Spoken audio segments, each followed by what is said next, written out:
Hello बच्चों, welcome to knowledge coaching classes. भाई आज की वीडियो आपके लिए बहुत ही इंपॉर्टेंट रहने वाली है। जैसे पिछली वीडियो में हमने 10th क्लास का एक क्वेश्चन पेपर सोल्व किया था जो कि हाफ ईयरली एग्जाम्स के ऊपर बेस्ड था। इस बार भी ऐसा ही कुछ करने जा रहे हैं, एक और क्वेश्चन पेपर सोल्व कर रहे हैं। तो जो बच्चे अभी 10th की तैयारी कर रहे हैं उनके लिए बहुत ही इंपॉर्टेंट वीडियो है। पूरी वीडियो लास्ट तक जरूर देखें।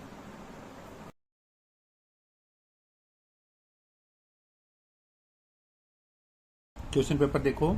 फर्स्ट सम का कि 0.125 को P बाई क्यू की फॉर्म में लिखना है। Express 0.125 in form of P by Q. आसान सी चीज है भाई। फर्स्ट सम 0.125 किसमें, P बाई क्यू की फॉर्म में हमें लिख के दिखाना है। कैसे करेंगे भाई, पॉइंट हटा लेते हैं। 125 बाई में 1000, क्लियर है। इसको कट करना है 1/8, दैट इज इक्वल टू 1/8। इसका आंसर हो गया। तो ऑप्शन बी इसका करेक्ट हो जाएगा। क्लियर है, ठीक है जी। क्वेश्चन नंबर 2 के ऊपर बढ़ते हैं। 26 एंड 91 का LCM find. LCM of 26 and 91 भाई सोल्व करते हैं इसको। सेकंड 26 एंड 91 और इसका क्या निकालना है, एलसीएम। एलसीएम इकट्ठा निकाल लेते हैं। 2 से किया 13, ये एज इट इज।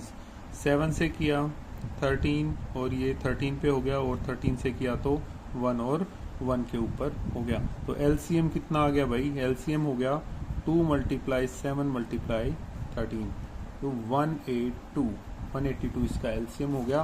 तो option sum number third, √5 is an dash number. √5 कैसा है, इरेशनल नंबर है भाई √5। तो इसके लिए आपको एक चीज याद रखनी है, जब भी कोई ऐसी संख्या आए जो परफेक्ट स्क्वायर ना हो और रूट में आ जाए वो, तो हमेशा इरेशनल नंबर मिलेगी। क्लियर है, याद रखो। अगर आपको मिल जाए √1, √4, √9, √16 तो ये हमारे इरेशनल में आएंगे भाई, ठीक है। बट अगर √2, √3, √6, √8 ये सभी हमारे इरेशनल में काउंट होंगे भाई, ठीक है। ये हमारे इरेशनल नंबर्स हैं।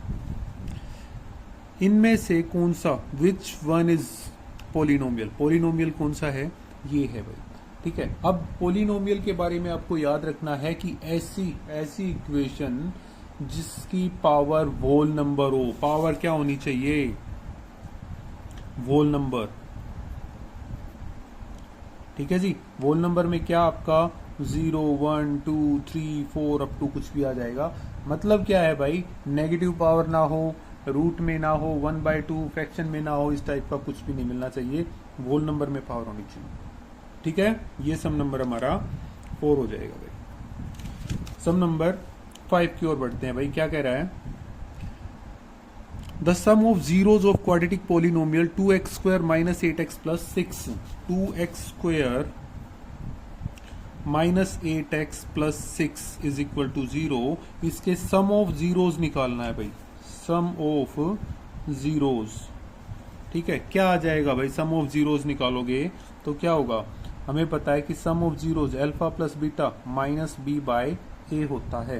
अब b की वैल्यू यहाँ पे -8 है, मतलब माइनस इंटू -8/a की वैल्यू है 2, तो कितना आ गया 8/2, कट करोगे तो हो गया 4। तो ऑप्शन जिसमें 4 है वो हमारा करेक्ट हो जाएगा।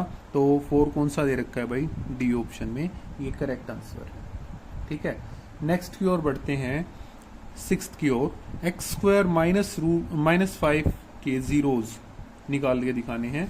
क्या इक्वेशन दे रखी है, x² - 5, ये 5th था। 6th की ओर बढ़ रहे हैं, x² - 5 भाई हम इसको क्या लिख सकते हैं, x² - √5 का स्क्वायर इक्वल टू 0। मतलब a² - b² लगा सकते हो ना, ये हो गया a² - b²। क्या होता है a - b, a + b, तो क्या बनेगा भाई, x - √5 और x + √5 इज इक्वल टू 0। तो इसको 0 के इक्वल रखेंगे तो x की वैल्यू √5 और -√5 आ जाएगी, ठीक है बेटा। तो यहाँ पे आप ऑप्शन देख सकते हो, √5 और -√5 ए ऑप्शन में है, और ये हमारा करेक्ट है। क्लियर है। सम नंबर 7 की ओर बढ़ते हैं। क्या कहा है इन्होंने कि भाई a1 x plus B one Y plus C one is equal to zero, A two X plus B two Y plus C two is equal to zero है, तो इनमें से कौन सी चीज ट्रू है? फर्स्ट ऑफ ऑल अगर क्या हो a one by a two is equal to b one by b two is not equal to c one by c two, तो क्या होगा? क्या ये इंटरसेक्टिंग लाइन होंगी, क्या ये कोइंसिडेंट लाइन होंगी, क्या ये पैरेलल होंगी, या नन ऑफ दीज होगा? बेटा याद रखना है, जब a one by a two is equal to b one by b two is not equal to c one by c two आ जाए तो वो हमारी पैरेलल लाइंस होती हैं। कौन सा होता है? Parallel lines. यहीं पे अगर a one by a two is not equal to b one by b two आ गया तो ये हमारी इंटरसेक्टिंग लाइंस होती है भाई, ठीक है, इंटरसेक्टिंग लाइंस। अगर a one by a two is equal to b one by b two is equal to c one by c two आ गया तो हमारा कौन सा होता है? कोइंसिडेंट लाइंस, ठीक है। तो ये याद रखना है भाई, भूलना नहीं है कभी भी। तो हमारा ऑप्शन ए ये जो है पैरेलल लाइंस वाला ये करेक्ट आ जाएगा। चेक कर लेते हैं पैरेलल लाइंस कौन सा दे रखा है, ऑप्शन सी, तो ये हमारा करेक्ट हो गया। 8th सम की ओर देखते हैं। x plus Y is equal to 14, x minus Y is equal to 4, तो हमें x और y की वैल्यू फाइंड आउट करके दिखानी है। भाई यहाँ पे थोड़ा सा प्रिंटिंग मिस्टेक है कि इसने ये दोनों ऑप्शन एक से दे दिए और आंसर भी इन्हीं से आ जाएगा, बट करना कैसे है ये देख लेते हैं भाई। करने के लिए अपने पास दो ऑप्शन है, या तो इसको सोल्व करके दिखाओ या फिर यहीं से चेक करके देखो। देखो हमारे पास इक्वेशन है x plus Y is equal to 14 और x minus Y is equal to 4, ये दे रखा है। और ऑप्शन में दे दिया भाई, फर्स्ट है 9 and 5, x is equal to 9 और y इज इक्वल टू 5 है। एक बार यहाँ पे पुट करके देख लो, 9 प्लस 5 14 या 9 माइनस 5 4, मतलब x इज इक्वल टू 9 आएगा, y इज इक्वल टू 5 आएगा। ये तो हो गया भाई सीधे डायरेक्ट करने का। अदरवाइज अगर सोल्व करना है तो कैसे करेंगे भाई? x plus Y is equal to 14 और x minus Y is equal to 4, elimination लगा देते हैं, ये कट गया, ये हो गया 2x is equal to 18, x is equal to 18 by 2, solve करोगे तो x की वैल्यू 9 आ गई भाई। Put value of x in 1 में रखेंगे तो x plus 9 plus Y is equal to 14, y is equal to 14 minus 9 that is equal to 5। Clear है? तो ये हमारा आंसर आ गया भाई यहाँ से। तो x की वैल्यू 9, y की वैल्यू 5 होगी, या फिर आप डायरेक्ट भी कर सकते हो, आपको सोल्व करके दिखाने की आवश्यकता नहीं है उसमें। ऑप्शन ए या डी में से कोई सा भी एक हो सकता है। Sum of opposite angles of cyclic quadrilateral, याद रखो बहुत काम की चीज है। जब एक साइक्लिक क्वाड्रिलेटरल की बात आ जाए तो याद रखना है कि उसके अपोजिट एंगल्स का सम कितना होता है? 180 डिग्री होता है। क्लियर है? सम नंबर 9 का 180 हो जाएगा। नेक्स्ट है discriminant of a quadratic equation 2x square plus x minus 6 by 2x square plus x minus 6 is equal to 0। Sum number 10 में दे रखा है, हमने इसके डिस्क्रिमिनेंट निकालना है। डिस्क्रिमिनेंट बोले तो d is equal to B square minus 4ac, मतलब 1 का square minus 4 into 2 into minus 6, भाई 1 का square 1 minus minus plus 4 two 8 6 48 that is equal to 49 हमारा डिस्क्रिमिनेंट आ गया है। क्लियर है? तो इसका डिस्क्रिमिनेंट कितना है? 49 आ जाएगा। हो गया भाई। नेक्स्ट है product of the roots of the quadratic equation x square plus 6x plus 5, x square plus 6x plus 5 is equal to 0 दे रखी है। हमने निकालनी है product of zeros. Product of zeros क्या होता है? c बाई ए, c की वैल्यू 5 बाई ए की value 1 that is equal to 5। तो ऑप्शन में जो भी 5 है करेक्ट हो गया। क्लियर है? तो sum of zeros, product of zeros में मात नहीं खानी है भाई। 12th सम की ओर बढ़ते हैं भाई। A quadratic equation ax square plus bx plus c is equal to 0 has equal roots. Equal roots हैं तो क्या पॉसिबल है? B square is equal to 4ac, B square is equal to minus 4ac, B square is equal to ac और B square is equal to 4a। इनमें से कौन सा correct आएगा भाई? इक्वल रूट्स के लिए कई बार बच्चे इसको देख के पजल हो जाते हैं कि ये क्या दे दिया भाई। इक्वल रूट्स के लिए क्या होता है? इक्वल रूट्स, ये 11 था 12 आ गया। इक्वल रूट्स होता है भाई d इज इक्वल टू 0 होना चाहिए, मतलब B square minus 4ac is equal to 0, ये होता है इक्वल रूट्स में। बट इसको उस तरफ उठा के देखे तो B square is equal to 4AC हो गया ना हमारा। तो ऑप्शन ए इसका हमारा करेक्ट हो जाएगा, ऑप्शन ए। ठीक है। सम नंबर 13 क्या कर रहा है, एक एपी दे रखी है 7, 10, 4, इसकी 30th टर्म निकाल के दिखानी है भाई। एपी की 30th टर्म, एपी क्या है 7, 10, 4, ठीक है जी। ए की वैल्यू 10, डी की value 7 minus 10 that is equal to -3। तो ए 30 निकालना है। हमें पता है ए 30 क्या होता है, ए प्लस 29 डी। बोले तो ए की वैल्यू 10 प्लस 29 इंटू डी की value -3, 10 minus 87 that is equal to -77। ये हमारा करेक्ट ऑप्शन आ जाएगा सी। ठीक है। नेक्स्ट सम -5 -1 3 7 का कॉमन डिफरेंस निकालना है भाई। सम नंबर 14 -5 -1 3 7 क्या निकालना है हमें, कॉमन डिफरेंस। कॉमन डिफरेंस क्या होता है फार्मूला, हमें पता है A2 माइनस A1 या A3 माइनस A2 होता है, सभी बराबर होने चाहिए। करके देखते हैं। A2 minus A1 -1 minus into -5 भाई कितना आ गया, -1 plus 5 that is equal to 4। तो इसका कॉमन डिफरेंस कितना आ गया भाई, 4 आ गया है जी। बाकी निकालने की आवश्यकता नहीं है बेटा, क्योंकि एपी इन्होंने पहले ही दे रखी है। ठीक है। नेक्स्ट सम की ओर बढ़ते हैं। 15th sum, all dash triangles are similar. कौन से ट्राइंगल सिमिलर होते हैं भाई, सभी इक्विलेटरल ट्राइंगल्स जो होते हैं वो हमारे सिमिलर होते हैं। सभी इक्विलेटरल ट्राइंगल्स हमारे सिमिलर होते हैं। ठीक है। Sum number 16, in the given figure DE is parallel to BC then the value of EC is. भाई DE is parallel to BC दे रखा है। एक बार ये वैल्यूज लिख लेते हैं भाई। इन्होंने दी है AD is equal to 1.5, DB is equal to 3, AE is equal to 1.2 और EC निकाल के दिखाना है। गिवन है कि DE is parallel to BC। Sum number 16 चल रहा है भाई। अब देखो बेटा, याद रखना है, जब एक ट्राइंगल के अंदर क्या दो साइड्स को कट करते हुए एक साइड खींची जाती है, एक रेखा खींची जाती है और वो तीसरी साइड के पैरेलल होती है, तो क्या कहती है भाई वो, ये इक्वल रेशियो में डिवाइड कराएगी। मतलब AD बाय में DB is equal to AE by में EC हो जाएगा। क्लियर है ना।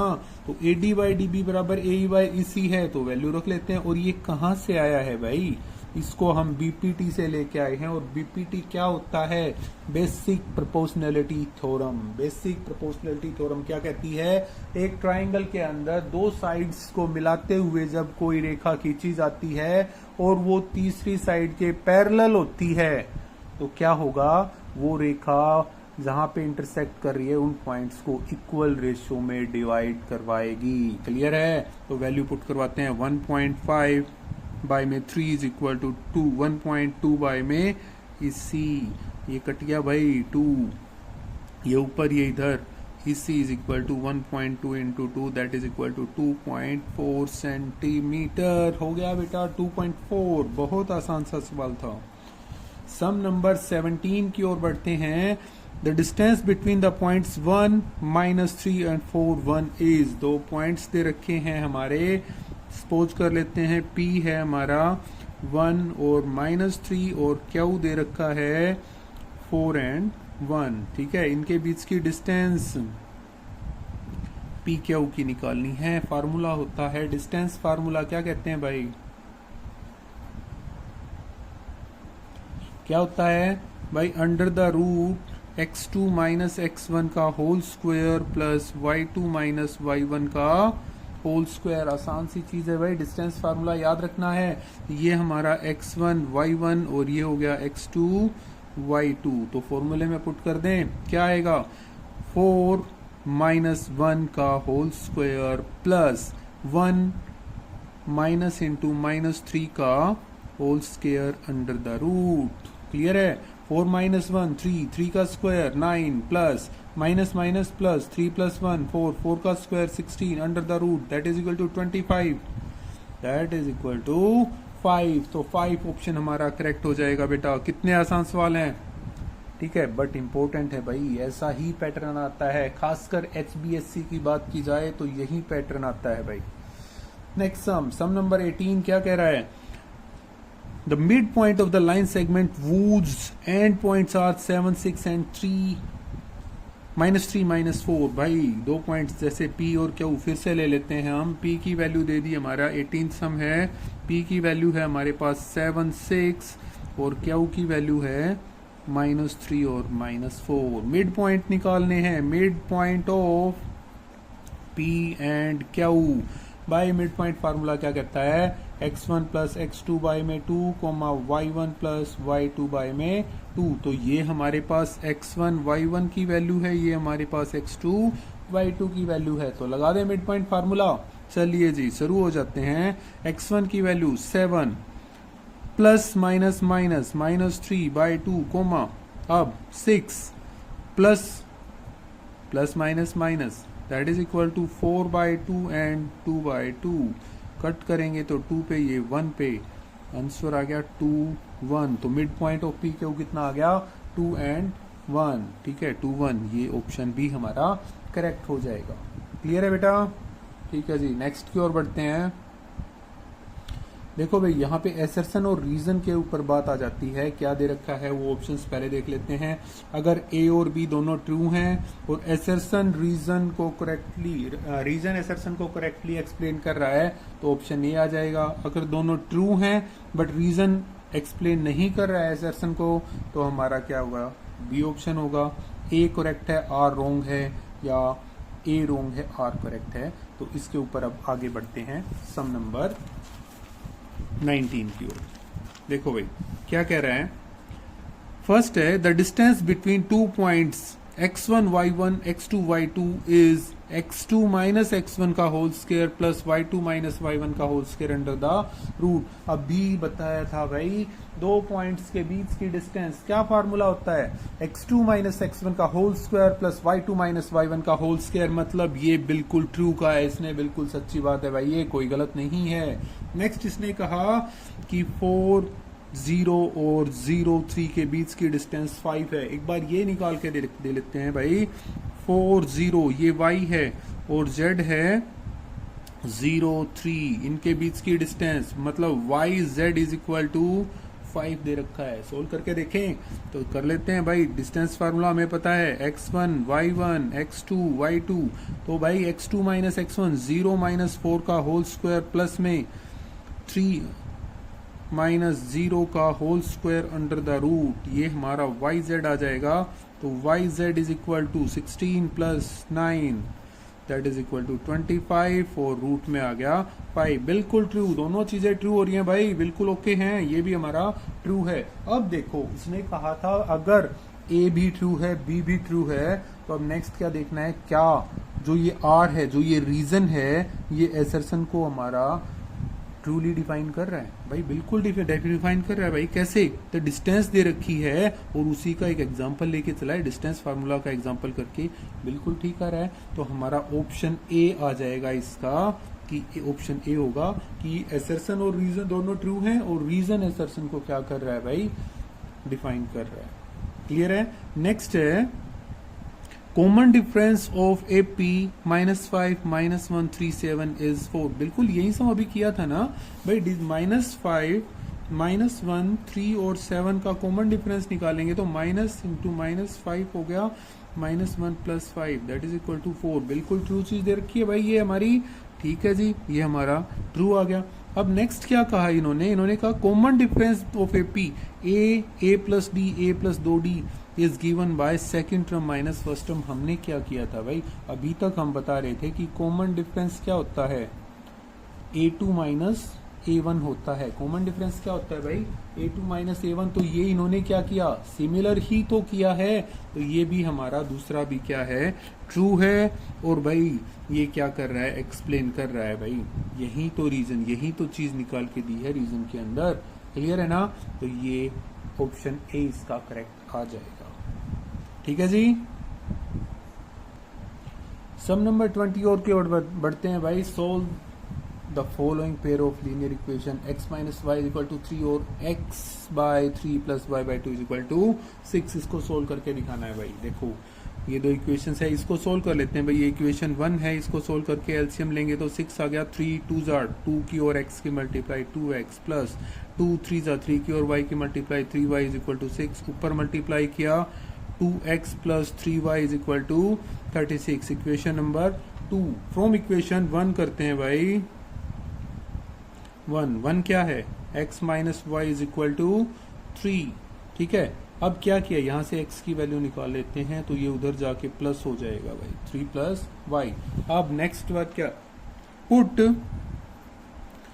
वैल्यू ऑफ x इन, भाई 1 से निकाली है तो हमें 2 में पुट करके दिखानी पड़ेगी। ठीक है, अगर इक्वेशन 1 से निकली है तो पुट करेंगे 2 में, तो यहां पे रख लेते हैं 2 इन 2 में 3 plus Y plus 3y is equal to 36। Multiply किया 6 plus 2y plus 3y is equal to 36। ये उधर जाके माइनस 5y और हो गया इन दोनों का सम। 5y इज इक्वल टू कितना आ गया 30, कट करोगे तो 6y की वैल्यू कितनी आ गई भाई 6। अब नेक्स्ट वर्क क्या करें, पुट वैल्यू ऑफ y इन, अब जो मन में आए उसमें कर सकते हो, 1 में ही कर लें।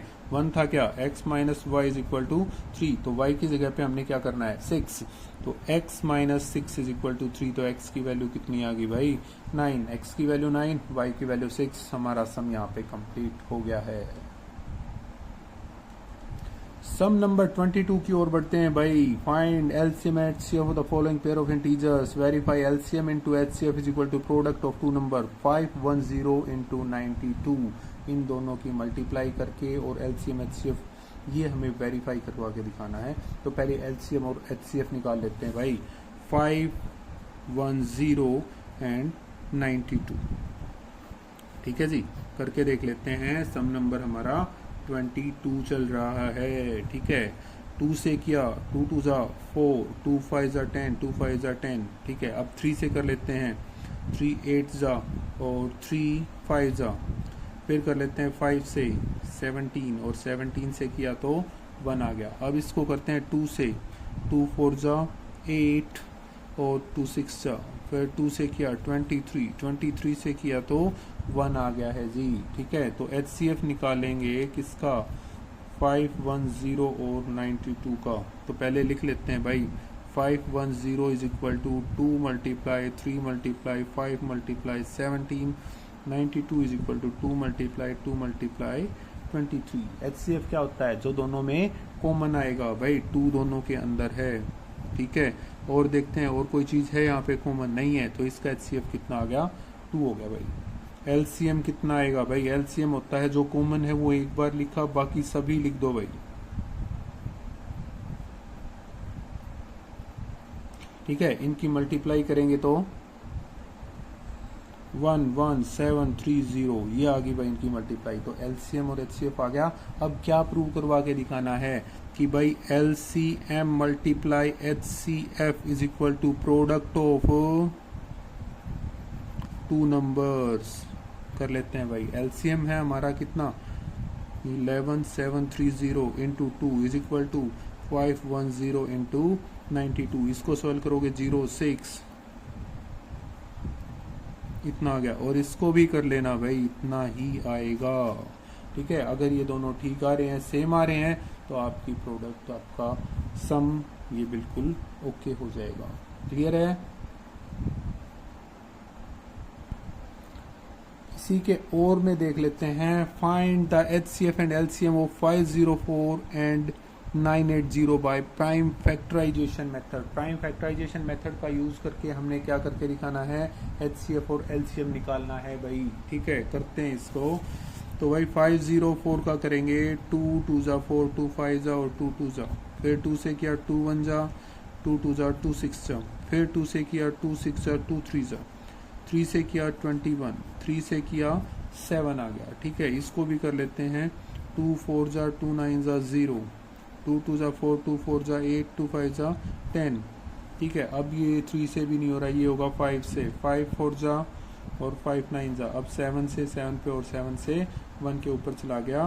तो 504 is equal to 2 multiply 2 multiply 2 multiply 3 multiply 3 और 980 is equal to 2 multiply 2 multiply 5 multiply 7 multiply 7, तो HCF कितना आ जाएगा बेटा?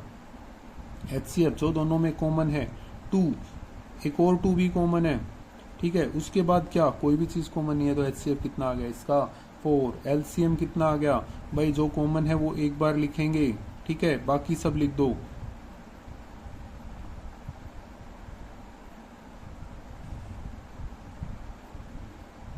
सोल्व करोगे तो कितना आ जाएगा भाई? इसकी मल्टीप्लाई कर लेते हैं। 17640, ये आ जाएगा भाई हमारा इसका LCM। HCF और LCM निकालना था, हमने निकाल दिया भाई, ठीक है। ये सब हमारा यहाँ पे कंप्लीट हो गया। सम नंबर 23 की ओर बढ़ते हैं भाई। Find the zeros of quadratic polynomial 4s² minus 4s plus 1। Solve करते हैं। 4s² माइनस 4s प्लस 1 के पोलिनोमियल्स के हमने जीरोज निकालने हैं भाई। मल्टीप्लाई आनी चाहिए हमारी 1 इंटू 4 4, और ऐड करने पे आना चाहिए -4। तो सिंपल -2 इंटू -2 करेंगे तो 4, और ऐड करेंगे तो -4। लिख सकते हैं 4s² minus 2s plus 1 is equal to 0। Common निकाल लेते हैं भाई, पहले दो पेयर और आखिरी के दो में से। यहाँ से कॉमन आएगा 2s, बचा कितना? 2s minus 1। यहाँ से -1 कॉमन आ गया, 2s minus 1 is equal to 0। ये हो गया 2s माइनस 1 और 2s minus 1 is equal to 0। दोनों 0 के इक्वल रख लें, तो 2s minus 1 is equal to 0, तो s is equal to 1/2। Similar 2s minus 1 is equal to 0, तो s इज इक्वल टू 1/2। तो जो निकालना कहा इन्होंने, जीरोज निकालना कहा, तो 1/2 और 1/2 ही बने हैं इसके। क्लियर है? हो गया हमारा सम कंप्लीट। बेटा यहाँ पे इन्होंने सम ऑफ जीरोज और प्रोडक्ट ऑफ जीरोज को वेरीफाई करवाना नहीं कह रखा है, तो आगे नहीं करेंगे, सिर्फ जीरोज निकालने हैं, वहां तक करना है। 24 नंबर सम की ओर बढ़ते हैं। Find the value of k for the quadratic equation 2x² plus kx plus 3 is equal to 0 so that they have 2 equal roots. 2 equal roots की बात आ गई भाई। क्या इक्वेशन दी? 2x² plus kx plus 3 is equal to 0। तो अब 2 equal roots की बात आ गई भाई। For 2 equal roots d is equal to क्या होना चाहिए भाई? 0। मतलब b² minus 4ac is equal to 0। यहाँ पे a की वैल्यू है हमारे पास 2, b की वैल्यू है हमारे पास k, और c की वैल्यू है 3। तो रख लेते हैं यहाँ पे k का square minus 4 into 2 into 3 is equal to 0। ठीक है, वैल्यूज अप्लाई करवा दी। k² minus 24 is equal to 0, k² is equal to 24, k is equal to √24। किस चीज का? प्लस माइनस दोनों। क्या आ जाएगा बेटा? ये हो जाएगा ±2√6। क्लियर है? हो गया ये सम कंप्लीट हमारा यहाँ पे सम नंबर 24।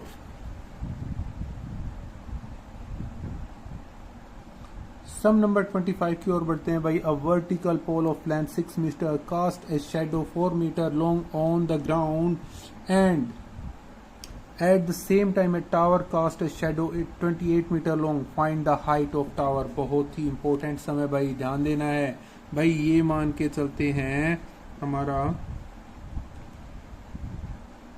फर्स्ट सिचुएशन दे रखी है, जो क्या है, एक पोल है जिसकी हाइट 6 दे रखी है और शेडो दे रखी है 4 की। नेमिंग कर लेते हैं ए, बी और सी। ये एंगल कितने का बनेगा भाई? 90 डिग्री का। सिमिलर उसी टाइम के ऊपर एक और चीज बना दी भाई इन्होंने कहा क्या है, एक टावर है, और टावर ने 28 मीटर की छाया बनाई है भाई। ये जो शेडो है 28 मीटर की है, ये पी, ये क्यू, ये आर। ठीक है, तो हमें पी क्यू फाइंड आउट करवा के दिखानी है। फर्स्ट ऑफ ऑल जो चीजें दे रखी हैं वो लिख लेते हैं। Length of pole is equal to 6 metre. अब लेंथ ऑफ शेडो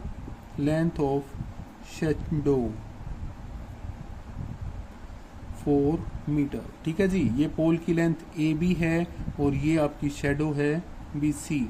अब हाइट ऑफ टावर क्या? पी क्यू, जो कि हमें फाइंड आउट करके दिखानी है। और शेडो ऑफ टावर है क्या हुआ, that is equal to 28 metre centimetre, जो भी दे रखा है इसने वो हो गया। क्लियर है भाई। अभी अब दो ट्राइंगल दे रखे हैं, इन ट्राइंगल क्या A B C and triangle P Q R, दोनों ट्राइंगल्स को सोल्व कर लेते हैं भाई। पहले डायरेक्टली कुछ भी नहीं है, पहले इसको सोल्व करेंगे भाई। सोल्व करेंगे तो क्या आ जाएगा, देखो एंगल बी है is equal to angle Q हो जाएगा भाई, दोनों 90 डिग्री के। ठीक है बेटा, ये याद रखना है, ये बिल्कुल वर्टिकली खड़े हैं भाई, वर्टिकली मतलब 90 डिग्री का एंगल, परपेंडिकुलर होते हैं ये। क्लियर है, तो ये 90 डिग्री का एंगल हो गया। नंबर सेकंड क्या कह सकते हो आप इसको, कि ये वाला जो एंगल है ना, ये इसके इक्वल आएगा, कि angle A is equal to angle P. अब रीजन क्या है, अब रीजन इसका ये दोगे कि भाई जो सनलाइट पड़ेगी उसी टाइम पे पड़ रही है भाई, ये दोनों के दोनों सेम टाइम के ऊपर बन रही है, तो इस वजह से ये एंगल दोनों सेम होंगे। ठीक है, सन एक ही जगह पे होगा ना, तो सेम एंगल के ऊपर वो गिर रहा है, तो ये हो गया दोनों। तो अब क्या हो गया भाई, triangle A B C is similar to triangle P Q R. किससे हुआ भाई, एंगल एंगल क्राइटेरिया। ठीक है, इससे हमारा प्रूव हो गया कि ये दोनों ट्राइंगल एक दूसरे के सिमिलर हैं। और अगर ये सिमिलर हैं तो हम क्या कह सकते हैं कि ए बी बाय में P Q is equal to B C by में क्यू आर। और ये कहां से आया, CPST मतलब semi congruent part of similar triangle. Congruent part of similar triangle, जब दो ट्राइंगल एक दूसरे के सिमिलर होते हैं तो उनकी साइड्स का, कोरस्पॉन्डिंग साइड्स का रेशो भी सेम आएगा। तो ए बी की वैल्यू दे रखी है 6, पी क्यू की वैल्यू हमें फाइंड आउट करनी है, बी सी की वैल्यू दे रखी है 4 और क्यू आर की वैल्यू दे रखी है 28। ये ऊपर मल्टीप्लाई, ये ऊपर, मतलब 6 into 28 by 4 is equal to P Q. Cut करोगे तो 7, तो P Q is equal to 42 metre. ये आ गया भाई हमारा सम। क्लियर है भाई। 25 के और में सम दे रखा है, using basic proportionality theorem prove that a line drawn through the mid point of one side of a triangle parallel to another side bisect the third side. ठीक है, बहुत आसान सा सवाल है भाई, इंपॉर्टेंट है बट। ठीक है, क्या कहा कि अ line drawn through mid point of one side of a triangle. देखो मैंने एक ट्राइंगल बना दिया, ए बी सी एक ट्राइंगल है, तो let D be mid point of A B. अगर ये मिड पॉइंट है तो कह सकते हो कि A D is equal to D B. Equation 1 मान लेते हैं इस चीज को। ठीक है, नेक्स्ट इसने कहा पैरेलल टू अनदर साइड। अब यहां से एक पॉइंट के मिड से यहां से एक लाइन खींची और ये लाइन इसके पैरेलल है। ये फर्स्ट चीज गिवन थी भाई अपनी। ठीक है, सेकंड क्या कहा, अब ये जो डीई है ना, ये पैरेलल है बीसी के। क्लियर है भाई, बीसी के पैरेलल है, तो यहाँ पे तो फिर सिंपल सी बीपीटी का यूज होने वाला है। तो सोल्व कर लेते हैं। इन triangle A B C by DE is parallel to BC by BPT. क्या आ गया, बीपीटी का यूज करेंगे तो क्या आ गया कि ए डी बाय में D B is equal to A E by में ई सी। क्लियर है, कोई दिक्कत, A D by D B is equal to A E by E C कहां से आया है, ये हमारा बीपीटी से आया है। बट कंडीशन आ गई भाई, A D is equal to D B है, ये हमारा गिवन है भाई, डी इज मिड पॉइंट है। सो क्या हो गया भाई, यहाँ पे मैं ए डी की जगह पे डी बी रख सकता हूँ ना, कि D B by D B is equal to A E by E C. By D B से डी बी कट गया, क्या आ जाएगा कि A E by E C is equal to 1, और ये ऊपर मल्टीप्लाई हो जाएगा कि A E is equal to E C. अरे भाई ये और ये बराबर है, तो क्या पता चला कि E is mid point of, so E is mid point of A C, है ना। यही तो प्रूव करवाना था भाई। इसने कहा बाइसेक्ट द थर्ड साइड। अब बाइसेक्ट तभी करती है ना जब वो मिड पॉइंट हो, या हमने तो बाइसेक्ट करवा के दिखा दिया है भाई। ठीक है, तो ये सम हमारा कंप्लीट हो गया है। दोबारा से देख सकते हो इसको क्या किया, डी मिड पॉइंट है, A D is equal to D B हो गया, ये पैरेलल है तो हमारा बीपीटी यूज में आ गया। बीपीटी यूज में आया तो क्या हुआ भाई, ये हमने लिख दिया। अब ए डी और डी बी बराबर हैं तो वैल्यूज रखी, एक दूसरे को काट के इक्वल टू 1 आ गया और ये एक दूसरे के बराबर, और बराबर है तो क्या है भाई, मिड पॉइंट है वो उसका। सो हम कह सकते हैं कि E bisect A C. Clear है। नेक्स्ट सम की ओर बढ़ते हैं भाई। 26 number sum, prove that root 5 is an irrational number. कितना आसान सा सवाल है, prove that root 5 is an irrational number. 26 number sum let कर लेते हैं, let root 5 is a rational number. Rational number है। अब रैशनल है तो क्या कहोगे भाई, अगर ये रैशनल है तो root 5 is equal to P by Q मान लिया भाई, where P and Q are क्या है, को प्राइम, और को प्राइम के साथ क्या है भाई, इंटीजर्स भी हैं, को प्राइम इंटीजर्स हैं। सो इसकी मल्टीप्लाई ऊपर कराएंगे, root 5 Q is equal to P. ठीक है जी, स्क्वायरिंग ऑन बोथ साइड्स क्या आ जाएगा कि भाई रूट 5 क्यू का whole square is equal to P square, मतलब 5 Q square is equal to P square. अब यहां से आपको एक चीज पता चलेगी, क्या है भाई, कि 5 है ना, पी स्क्वायर को डिवाइड कर रहा है पूरा, और उसका आंसर क्या स्क्वायर आया, मीन्स इट मीन्स कि p square is divisible by 5। P square 5 से डिवाइड हो रहा है, so p is also divisible by 5। Clear है बेटा, अगर पी स्क्वायर 5 से डिविजिबल है तो पी भी 5 से डिवाइड होगा, कंफर्म है। लेट कर लेते हैं अब, let p is equal to 5 r कर लिया भाई अपने पास से एक और, r क्या है, इंटीजर मान लिया भाई। ठीक है, r फॉर एनी इंटीजर, कोई भी इंटीजर लेके चलते हैं। p is equal to 5r, अब वहां पे पुट करवाएंगे तो क्या था, 5 Q square is equal to 5r का होल स्क्वायर, क्या हो गया, 5 Q square is equal to 25r square, cut करेंगे तो आ गया 5, मतलब Q square is equal to 5r square. अरे यहां से क्या पता चला कि भाई क्यू स्क्वायर को अगर हम 5 से डिवाइड करेंगे तो r स्क्वायर उसका आंसर आ जाएगा भाई। ठीक है, मीन्स इट मीन्स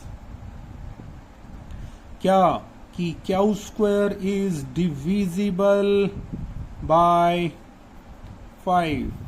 ठीक है, so q is also divisible by 5। Q हमारा 5 से डिवाइड होगा, क्यों होगा, क्योंकि क्यू स्क्वायर हो रहा है भाई 5 से डिवाइड, तो सिंगल टर्म भी 5 से डिवाइड हो जाएगी। अब यहां से क्या पता चला, it states that P and Q have at least one common factor as 5। भाई यहां से क्या पता चला कि P और Q का कम से कम एक कॉमन फैक्टर तो है भाई। ठीक है, 5, क्योंकि P भी 5 से डिवाइड हो रहा है, Q भी 5 से डिवाइड हो रहा है, तो इन दोनों का कम से कम एक कॉमन फैक्टर है जो कि 5 है। अब यहां से तो प्रॉब्लम आ गई भाई, क्या प्रॉब्लम आई, it contradicts the fact that P and Q are coprime. भाई हमने तो स्टार्टिंग में क्या माना था कि P और Q को प्राइम है, और को प्राइम नंबर वो होते हैं जिनके बीच में कोई कॉमन फैक्टर नहीं होता 1 के अलावा। बट यहाँ तो 5 आ गया भाई, अब ये तो गलत हो गया। अब ये क्यों हुआ, this contradiction arises due to our wrong assumption that root 5 is rational. So we conclude that √5 is irrational. Clear है बेटा? हो गया ये सम कंप्लीट। सम नंबर 27 की ओर बढ़ते हैं भाई। Find the zeros of quadratic polynomial x² - 2x - 8 and verify the relationship between zeros and coefficients. ठीक है, तो पहले कोफिशिएंट्स निकाल लेते हैं भाई। कोफिशिएंट्स क्या, इससे कंपेयर कर लेते हैं। x² + bx + c = 0। तो कोफिशिएंट x² का आ गया 1, b की जगह पे आ गया -2 और c की जगह पे आ गया -8। क्लियर है बेटा? अब जीरोज निकालते हैं भाई। पहले जीरोज निकालेंगे तो मल्टीप्लाई कितनी चाहिए भाई? मल्टीप्लाई -8 और ऐड करने पर -2। ऐसे पेयर्स ढूंढने हैं जिनकी मल्टीप्लाई -8 हो और ऐड करने पर -2 आए। अगर बात करें -4 × 2 तो कितना आएगा भाई?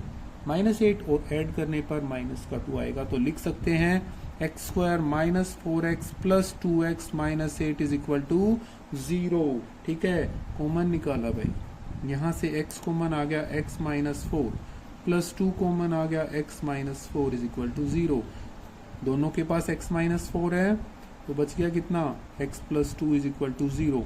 या तो x - 4 = 0 होगा या x + 2 = 0। तो x की वैल्यू हमारे पास 4 आ गई, x की वैल्यू -2 आ गई। 2 जीरोज आ गए भाई। अल्फा का मान लेते हैं 4 और बीटा की वैल्यू आ गई -2। और रिलेशनशिप देखनी है भाई।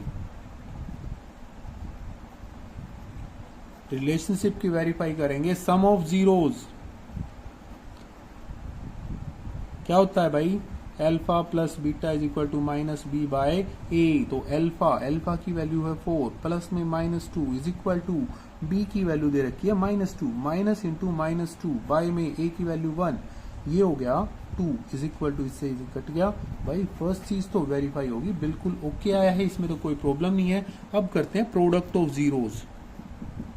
प्रोडक्ट ऑफ जीरोज क्या आ जाएगा? Alpha beta = c/a। अल्फा की वैल्यू 4, बीटा की वैल्यू -2 = c की वैल्यू कितनी है? c की वैल्यू है आपकी -8/a की वैल्यू 1। ये हो गया -8 = -8 हो गया ना भाई। Hence verified.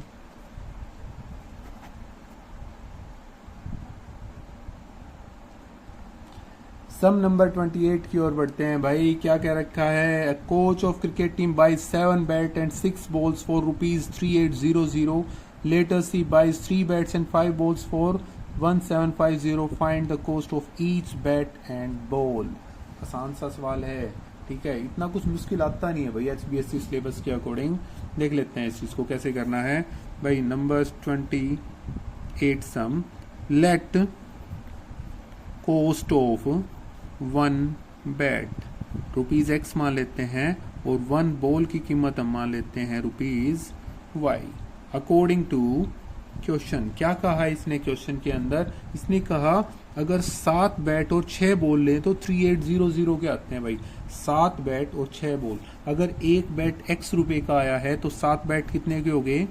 7x के, प्लस एक बॉल y की आई है तो 6 बॉल 6y = 3800। इक्वेशन नंबर 1 आ गया। ठीक है, नेक्स्ट करते हैं इसका कि अगर 3 बैट और 5 गेंद लेती है, 3 बैट्स, एक बैट x का तो 3 बैट 3x प्लस 5 बॉल = 1750। इतने रुपए के आते हैं भाई। Equation number 2। बेटा अब हमारे पास 2 ऑप्शन है, या तो एलिमिनेशन लगाओ या फिर इस पे सब्स्टिट्यूशन लगाओ। क्लियर है? कोई से भी तरीके से आप इसको सोल्व कर सकते हो। तो हम सब्स्टिट्यूशन मेथड कर लेते हैं। क्या करें भाई? फर्स्ट इक्वेशन का यूज कर लेते हैं भाई। 7x = 3800 - 6y। ये डिवाइड में चला जाएगा। x = 3800 - 6y बाय में 7। अब क्या किया?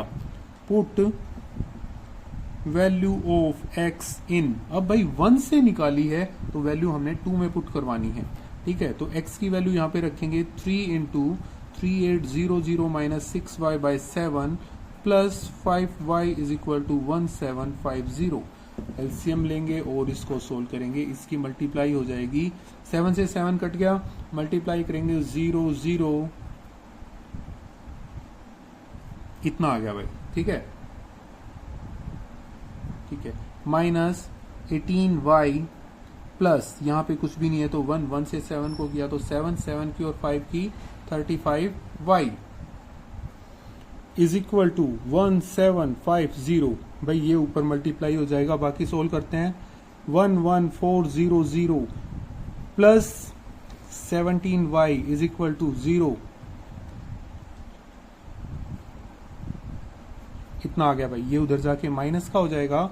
17y is equal to 12250 minus 11400, 17y is equal to 850 आ गया भाई। ये यहाँ पे मल्टीप्लाई दूसरी तरफ डिवाइड हो जाएगा, कट करेंगे तो y इज इक्वल टू कितना आ गया 50। ठीक है, पुट वैल्यू ऑफ y इन, अब कहीं पे भी पुट करो, 1 में पुट करवा लेते हैं। 1 क्या कह रही है भाई 7x plus 6 into 50 is equal to 3800, 7x plus 300 is equal to 3800, 7x is equal to, ये उधर जाके माइनस करेंगे तो 3500, इससे कट किया तो 500 आ गया। x की वैल्यू कितनी आ गई भाई 500। So cost of 1 bat x थी तो रुपीज 500 और कॉस्ट ऑफ 1 बॉल रुपीज कितना 50 हो गया बेटा। 29 सम की ओर बढ़ते हैं भाई। एक एपी दे रखी है, उसकी कौन सी टर्म 78 है, देखते हैं, करते हैं इसको भाई। 3 8 13 18 डॉट डॉट डॉट 78, ए की वैल्यू यहाँ पे है 3, डी की वैल्यू है 8 minus 3 that is equal to 5, A N की वैल्यू दे रखी है 78। ठीक है, हमने यहाँ पे एन फाइंड आउट करवाना है, क्लियर है, ये फाइंड आउट होगा। Let its nth term is 78। So क्या हो जाएगा भाई, ए एन का फार्मूला लगाया, a plus N minus 1 into D, तो ए एन की वैल्यू है 78 इज इक्वल टू ए की वैल्यू है 3 plus N minus 1 into D की वैल्यू है 5, ये इधर आके माइनस हो गया। 75 is equal to 5 into N minus 1, 5 नीचे आ जाएगा, डिवाइड करेंगे 15 पे कट गया भाई N minus 1, N minus 1 is equal to 15, तो एन इज इक्वल टू कितना आ गया बेटा 16। So 16th term of AP is 78।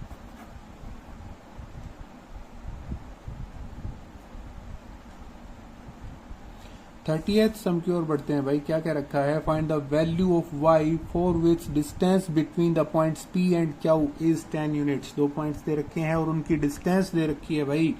तो ये 2 पॉइंट्स हैं भाई, इनके बीच की डिस्टेंस ने 10 यूनिट्स दे रखी है, क्लियर है, मतलब P Q is equal to 10 है भाई।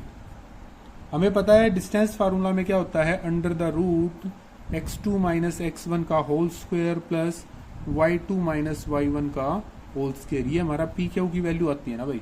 जब इसको सोल्व करेंगे तो क्यों ना इसका स्क्वायर कर दें, इसका भी स्क्वायर कर दें, तो ये स्क्वायर से खत्म हो जाएगा। तो कह सकते हो P Q square is equal to 10 का स्क्वायर, मतलब P Q square is equal to 100, ये यहाँ से रूट खत्म हो जाएगा भाई।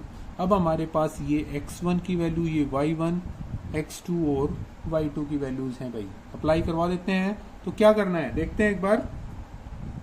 बाय डिस्टेंस फार्मूला क्या कहता है भाई, डिस्टेंस फार्मूला 10 माइनस 2 का whole square plus y minus into minus 3 का whole square is equal to 10 का स्क्वायर पहले कर चुके हैं 100। देखो बेटा स्क्वायर रूट हट गया है क्योंकि हमने यहाँ पे स्क्वायर लिया हुआ है, ठीक है। ये सोल्व किया 8 का स्क्वायर 64 प्लस y प्लस 3 का whole square is equal to 100, ठीक है। अब इसको सोल्व करते हैं भाई। 64 प्लस a प्लस बी का whole square, a square plus b square plus 2ab is equal to 100, इधर आ जाएगा ये y square plus 6y plus 73 minus 100 is equal to 0, तो y square plus 6y minus 27 is equal to 0। Clear है, quadratic equation बन गई है भाई हमारे पास, और क्वाड्रेटिक इक्वेशन बन गई है तो इसको हम स्प्लिट मेथड से सोल्व कर सकते हैं। कैसे करेंगे देखते हैं भाई। तो मल्टीप्लाई आनी चाहिए -27 और ऐड करने पर आना चाहिए 6। तो 9 और 3 कर लेते हैं, -9 और प्लस का 3 आ गया ना। तो यही करते हैं भाई, y² plus 9y plus 9y minus 3y, ये आएगा। -27 इज इक्वल टू 0, कॉमन निकालेंगे तो y into Y plus 9 -3 into Y plus 9 is equal to 0। तो y -3 और y plus 9 is equal to 0। तो y की वैल्यू आपके पास 3 या -9 आ गई है, जो भी कोई भी सुटेबल हो जाएगी। क्लियर है? तो दो वैल्यूज आइए बेटा, 3 एंड -9। आगे बढ़ते हैं भाई। इसका 38th सम का और में आया हुआ है कि find the coordinates of the points of trisection of the line segment.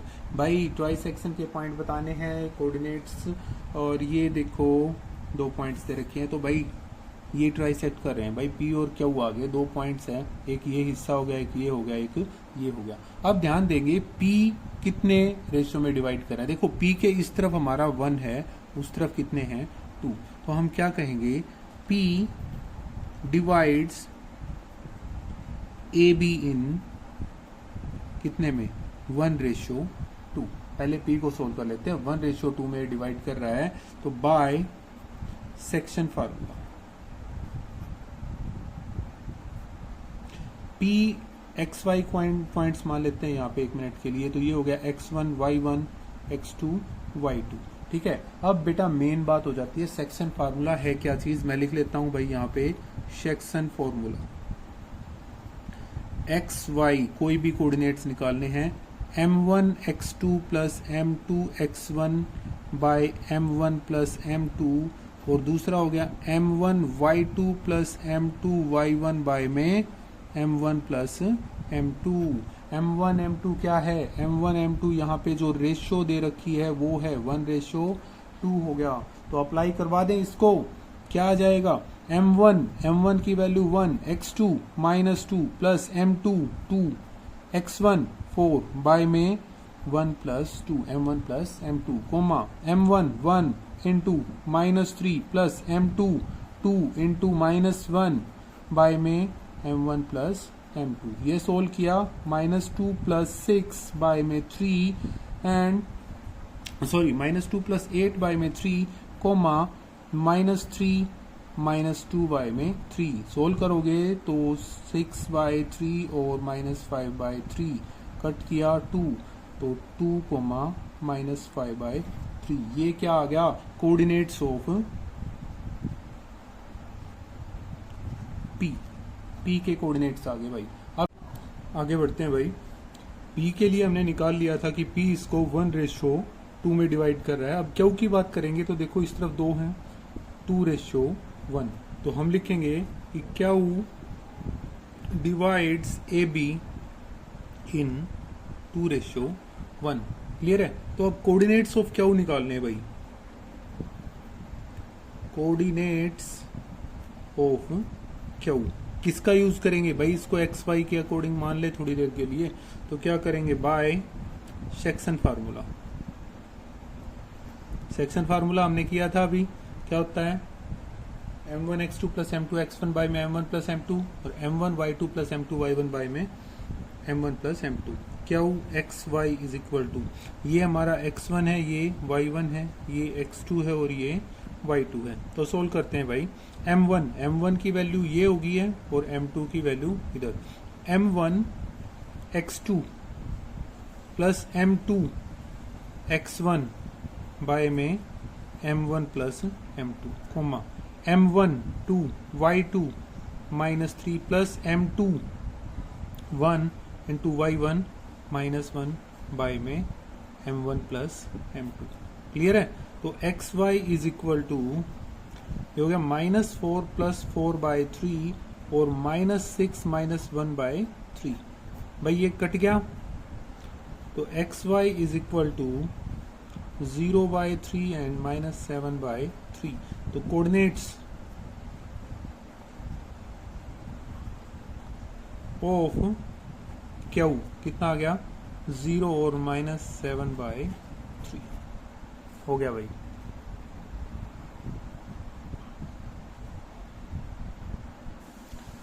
Some number 31 की ओर बढ़ते हैं। क्या है भाई? इन द फॉलोइंग फिगर, इस फिगर में ट्राइंगल ABEACD के कॉन्गुरेंट, ये निशान है भाई हमारा कॉन्गुरेंट का, तो प्रूव करवाना है कि ADE और ABC सिमिलर हों। भाई देखो ABE ये वाला ट्राइंगल इसके कॉन्गुरेंट है। अब कॉन्गुरेंसी से ही हम इसको करेंगे आगे। मैंने लिखा ये भाई, ये चीज हमारी क्या है? गिवन है। अब जब ये कॉन्गुरेंट है तो यहाँ पे एक चीज का यूज होगा जिसका नाम है सिपिसिटी। क्या होता है? Corresponding part of congruent triangles are always equal. तो कोरस्पॉन्डिंग पार्ट AB के कोरस्पॉन्डिंग AC है, AB is equal to AC। कहां से आया? सिपिसिटी से। ठीक है। दूसरा AE is equal to AD। ठीक है, ये भी कहां से आ गया? सिपिसिटी से आ गया भाई। कोरस्पॉन्डिंग पार्ट है, क्लियर है भाई। अब इसको आगे कर लेते हैं, ये हम इक्वेशन 1 कह लेते हैं भाई, ये इक्वेशन 2। प्रूव क्या करना है? उन्होंने प्रूव करना कहा है कि triangle ADE is similar to triangle ABC। भाई एक चीज याद रखो, देखो ये निशान आ जाएगा तो ये सिमिलर का होता है, और अगर यहीं पे दो इक्वल हैं और उसके ऊपर निशान आ गया तो ये कॉन्गुरेंसी का निशान होता है, कॉन्गुरेंट होते हैं दो ट्राइंगल्स। क्लियर है? ठीक है जी। अब आगे करते हैं इसको। ADE और ABC को हमने प्रूव करना है, तो सॉल्यूशन किया भाई, डिवाइड इक्वेशन 2 बाय 1। 2 को 1 से डिवाइड करते हैं तो AE by AB is equal to AD by में AC। क्लियर है? ये हमारा आ गया। अब नेक्स्ट चीज देखो भाई, क्या जो प्रूव करना है वो दो ट्राइंगल ले लेते हैं। Triangle from triangle ADE and triangle ABC, इन दोनों से लिया तो क्या आ गया भाई हमारे पास कि AEY में AB is equal to ADY में AC। देखो AE हमारा इस ट्राइंगल में है, AB पूरे का है, AD यहाँ ऊपर वाले में है और AC पूरे का। बेटा इसी तरीके से लेना है कि ये ऊपर वाली है तो एक ट्राइंगल से और नीचे वाली दूसरे ट्राइंगल से, जो हमने प्रूव करवाना है। नंबर सेकंड, देखो अब इन दोनों ट्राइंगल्स को आप देखोगे तो क्या मिला? यहाँ पे देखो ये वाला एंगल ADE में भी आया है और ABC में भी आया है, तो एंगल A क्या है यहाँ पे? यहाँ पे एंगल A कॉमन है भाई दोनों के अंदर, तो triangle ADE is similar to triangle ABC। किससे आ गया भाई? साइड एंगल साइड क्राइटेरिया से। ठीक है, रूल लगा side angle side, side angle side. इससे क्या हुआ कि ये दोनों ट्राइंगल एक दूसरे के सिमिलर प्रूव हो गए। Sum number 32, prove that two numbers which sum is 27 and product is 182। Prove नहीं है भाई, ये बताना है कि ऐसे दो नंबर बताओ जिनका सम 27 हो और प्रोडक्ट 182 हो। करके देखते हैं भाई। लेट फर्स्ट नंबर हम अगर x मानते हैं तो सेकंड नंबर क्या हो गया भाई? 27 माइनस एक्स। भाई उन दोनों का सम दे रखा है 27, एक x है तो दूसरा 27 minus X. According to question भाई इन दोनों की product x into 27 minus X कितना दे रखा है भाई? 182। सोल्व करते हैं, ये हो गया 27x minus X square is equal to 182। ये उधर जाएगा तो प्लस का हो गया एक्स स्क्वेयर, ये minus 27x plus 182 is equal to 0। बेटा हमारे पास क्वाड्रेटिक इक्वेशन आ गई, और क्वाड्रेटिक इक्वेशन को हम कैसे सोल्व करेंगे? स्प्लिट मेथड का यूज कर लेते हैं। इसकी और इसके कोफिशिएंट की मल्टीप्लाई की तो हमारे पास मल्टीप्लाई माइनस 182 चाहिए है, सॉरी प्लस का 182 चाहिए, और ऐड करने पे आना चाहिए माइनस 27। तो ऐसे दो पेयर बनते हैं माइनस 13 और माइनस 14 के। ठीक है, तो लिखेंगे X square minus 14x minus 13x plus 182 is equal to 0। यहां से कॉमन निकल गया भाई x इंटू एक्स माइनस 14, यहां से minus 13 common x minus 14 is equal to 0। ये हो गया x माइनस 14 और x minus 13 is equal to 0। तो x की वैल्यू यहां से हमारे पास 14 एंड 13 दो आ गई। तो अब आगे क्या करना है भाई? जब when x is equal to 14, x की वैल्यू 14 है तो फर्स्ट नंबर कितना आ गया, 14 हो गया, और second number 27 minus 14 equal to 13 हो गया। Similar when x is equal to 13 हो तो फर्स्ट नंबर 13 हो जाएगा और second number 27 minus 13 that is equal to 14। देखो सेम लग रहा है बट करके दोनों से दिखाना है भाई, ठीक है।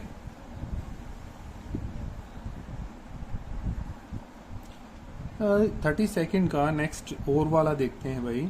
Find two consecutive positive integers sum of which squares is 365। Consecutive positive integers बताने हैं जिनके स्क्वायर्स का सम 365 हो। करके देखो भाई, आसान सी चीज है। लेट किया हमने, ये और वाला सम है भाई 32 का। लेट फर्स्ट इंटीजर x मान लिया तो सेकंड क्या आ जाएगा भाई, सेकंड इंटीजर भाई कंसेक्यूटिव की बात है तो अगला ही हो जाएगा x plus 1। According to question क्या कहा भाई, इनका स्क्वायर्स का sum of would squares is 365। तो स्क्वायर्स का सम है तो ये हो गया एक्स स्क्वायर प्लस, ये फॉर्मूला खोल दिया, a प्लस बी का whole square, a square plus B square plus 2ab is equal to 365। X square हो गया 2x square plus 2x plus 1 minus 365 is equal to 0। ये हो गया 2x square plus 2x minus 364 is equal to 0। बेटा 2 common आ रहा है यहाँ से, निकाल दिया। X square plus X minus 182 is equal to 0। तो क्वाड्रेटिक इक्वेशन बनी X square plus X minus 182 is equal to 0। पिछले वाले सम की तरह हो गया भाई, मल्टीप्लीकेशन आनी चाहिए माइनस 182 और ऐड करने पे आना चाहिए प्लस का 1। क्लियर है? तो भाई क्या हो जाएगा 14 और माइनस 13, ठीक है। तो X square plus 14x minus 13x minus 182 is equal to 0। Common निकालेंगे, x कॉमन गया x minus 40, x plus 14 minus 13 common गया x plus 14 is equal to 0। तो x माइनस 13 और x plus 14 is equal to 0। Clear है? तो आगे क्या होगा भाई, x minus 13 is equal to 0 तो x की वैल्यू आ गई हमारे पास 14, और x plus 14 is equal to 0 तो x की वैल्यू आ गई माइनस 14, सॉरी माइनस 13 था ये, तो माइनस 13 और x प्लस 14 था तो x की वैल्यू माइनस 13 और x की वैल्यू माइनस 14। बट भाई सम में देखो इन्होंने कहा है कंसेक्यूटिव पॉजिटिव इंटीजर, तो हम नेगेटिव वैल्यू नहीं लेंगे। तो क्या करेंगे कि x इज इक्वल टू कितना आ जाएगा 13। रीजन क्या है भाई, इट इज नेगेटिव और we will have to take only positive values, ठीक है। तो फर्स्ट नंबर कितना आ गया, फर्स्ट इंटीजर आपका 13 और second integer 13 plus 1 that is equal to 14 हो गया, ठीक है जी। ये हमारा कंप्लीट हो गया। सम नंबर 33 देखते हैं भाई, क्या क्या रखा है कि ABCD is a trapezium in which AB parallel to CD and its diagonal intersect at O, show that AO by BO is equal to CO by DO। ये एक ट्राइपेजियम दे रखा है, यहाँ पे O पे ये इंटरसेक्ट करने लग रहे हैं और हमें प्रूव करना है AO by BO is equal to CO by DO, ठीक है। फर्स्ट ऑफ ऑल मेन बात है ABCD एक ट्राइपेजियम है। भाई हमने ये डायग्राम बना लिया ABCD ट्राइपेजियम जिसके अंदर AB is parallel to CD दे रखा है। हमने थोड़ी सी कंस्ट्रक्शन की कि ज्वाइन OE को ज्वाइन करवाया, कैसे कि OE AB के पैरेलल हो, और अगर AB के पैरेलल है तो CD के अपने आप ही हो जाएगी भाई, ठीक है। तो सॉल्यूशन करते हैं भाई इसका। क्या कर देखो, पहले OE और AB जिसमें आते हो वो ट्राइंगल उठा लेते हैं। ये OE हो गया और ये AB, तो हम लेंगे इन ट्राइंगल ABD। क्या है, OE is parallel to AB है, तो क्या कह सकते हो कि AE by ED is equal to BO by OD। कहाँ से आया भाई ये बीपीटी से आया। बीपीटी बोले तो basic proportionality theorem. Basic proportionality theorem क्या कहती है, एक ट्राइंगल के अंदर दो साइड्स को टच करते हुए अगर कोई लाइन खींचते हैं और वो तीसरी साइड के पैरेलल होती है तो क्या करेगी, वो इक्वल रेशियो में डिवाइड हो जाएगी। क्लियर है। सिमिलर तरीके से अब क्या करते हैं, ये इक्वेशन 1 होगी। तो इन ट्राइंगल कौन सा, जिसके अंदर ओई और सीडी दोनों आते हैं, ओई और सीडी, भाई एसीडी, एसीडी का यूज करके देखते हैं क्या है, ओई और सीडी एक दूसरे के पैरेलल हैं।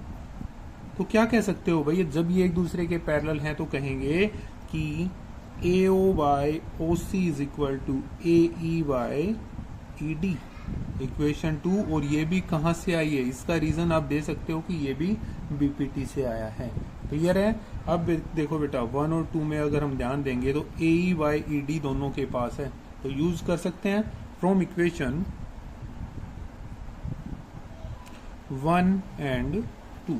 यूज करेंगे तो क्या आ गया भाई, AO by OC is equal to BO by OD।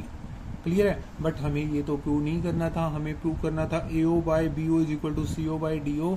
तो क्या कर सकते हो, ये यहाँ पे आ जाएगा ये ऊपर कि AO by BO is equal to CO by DO, hence prove. ठीक है। अब कहीं बच्चे कई बार सोच जाते हैं कि सर ये कैसे कर दिया।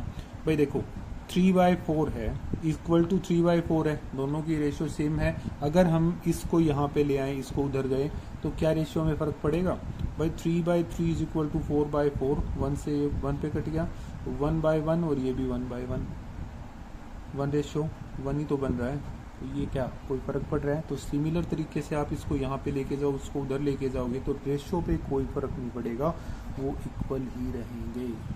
ठीक है जी। सम नंबर 34 देखते हैं। Determine if the points 1, 5, 2, 3, -2, -11 are collinear. ये कोलिनियर प्रूव करवा के दिखाने की ये कोलिनियर है या नहीं है। भाई A, B और C 3 पॉइंट्स मान लिए जो गिवन थे। कोलिनियर के लिए क्या होता है कि अगर AB plus BC is equal to AC आ जाए तो वो पॉइंट्स हमारे कोलिनियर कहलाएंगे, मतलब एक ही रेखा पर स्थित बिंदु। ठीक है। तो यहाँ पे हमें डिस्टेंस फार्मूला का यूज करना है, जो कि होता है x2 माइनस x1 का whole square plus y2 minus y1 का whole square under the root. Clear है भाई। तो कैसे करेंगे भाई, AB निकाल लेते हैं पहले।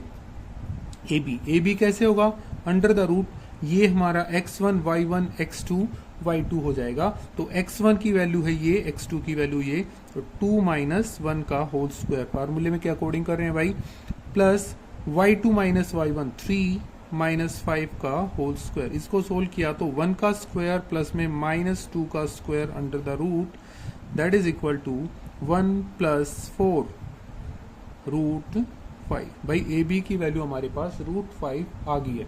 अब दूसरा निकालते हैं BC करेंगे तो कितना आ जाएगा भाई, ये x1 y1 x2 y2, मतलब -2 का होल स्क्वायर प्लस -11 -3 का whole square under the root, -2 -4 का स्क्वायर प्लस में -14 का स्क्वायर अंडर द रूट हो गया, -4 का स्क्वायर भाई 16 ये हो गया, plus 196 under the root. Solve करोगे तो 212 आ गया भाई रूट में। क्लियर है। अब तीसरी चीज रहेगी हमारी AC और निकाल लेते हैं भाई।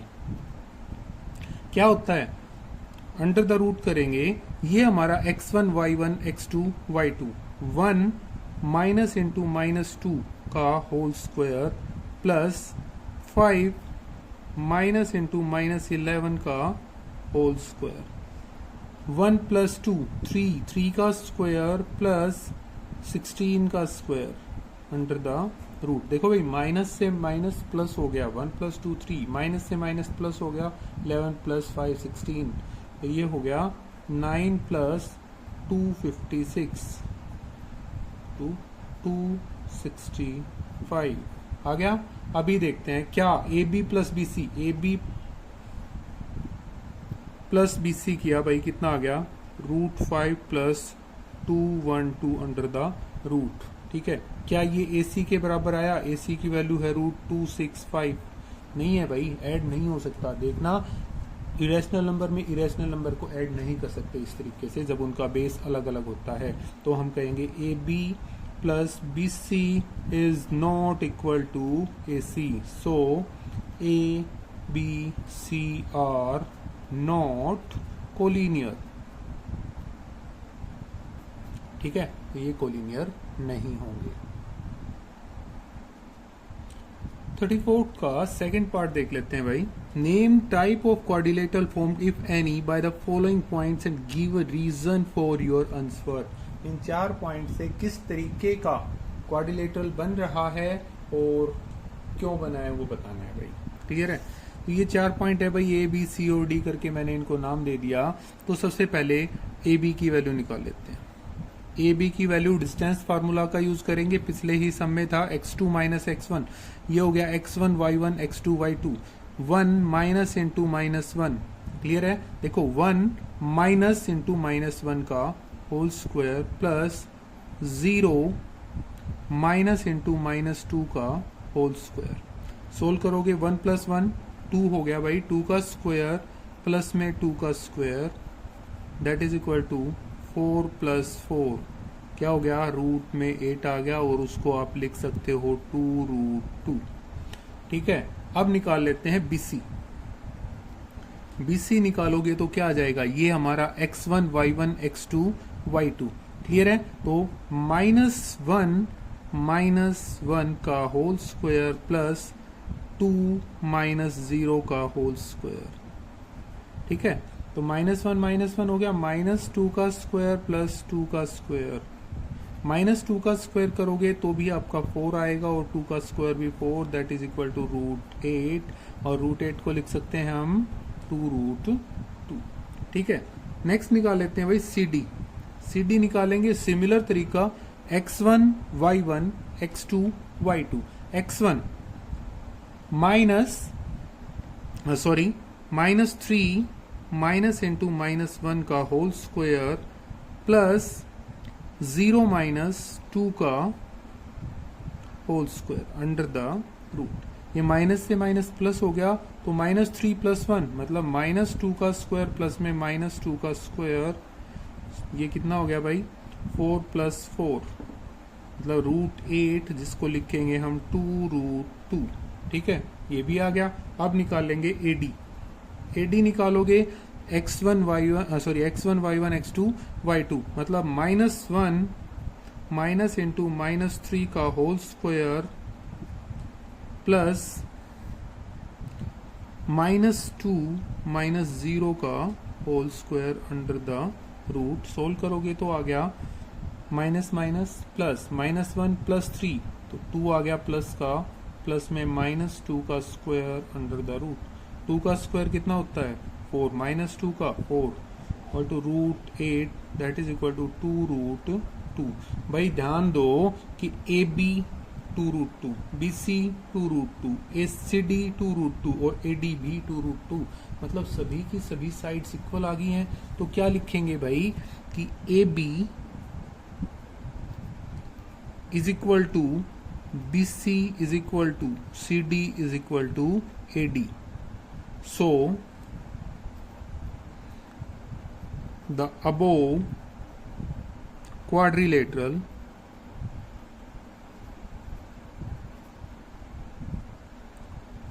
may be a square or a rhombus।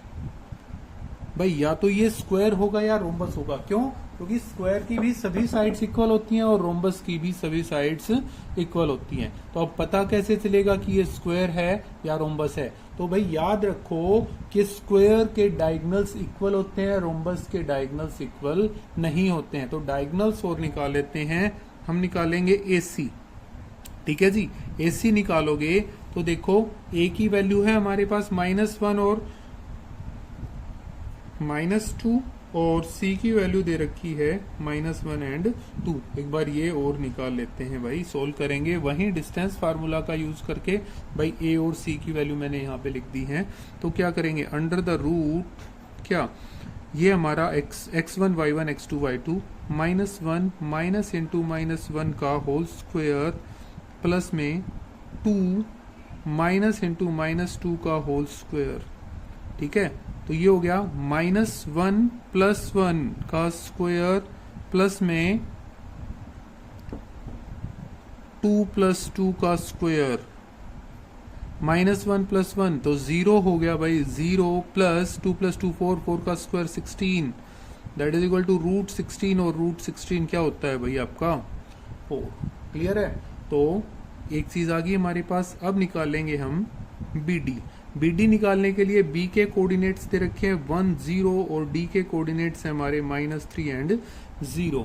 इसको सोल्व करते हैं तो x1 y1 x2 y2 -3 - 1 का होल स्क्वायर प्लस 0 - 0 का whole square under the root, that is equal to -4 का स्क्वायर प्लस 0 का स्क्वायर अंडर द रूट, -4 का square 16 plus 0, that is equal to √16, और √16 कितना होता है 4। अरे डायगोनल AC और BD बराबर आ गए।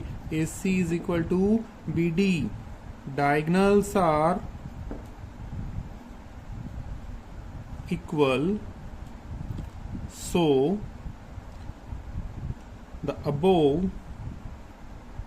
quadrilateral is a square. ये रीजन हो गया भाई। साइड्स तो पहले इक्वल आ गई, साइड इक्वल आ गई तो हमारे पास या तो वो रोम्बस होगा या फिर वो स्क्वायर होगा। अब डायगोनल्स भी इक्वल आ गए तो वो हमारा क्या है, एक स्क्वायर है। ठीक है, कंप्लीट हो गया। सम नंबर 35 की ओर बढ़ते हैं।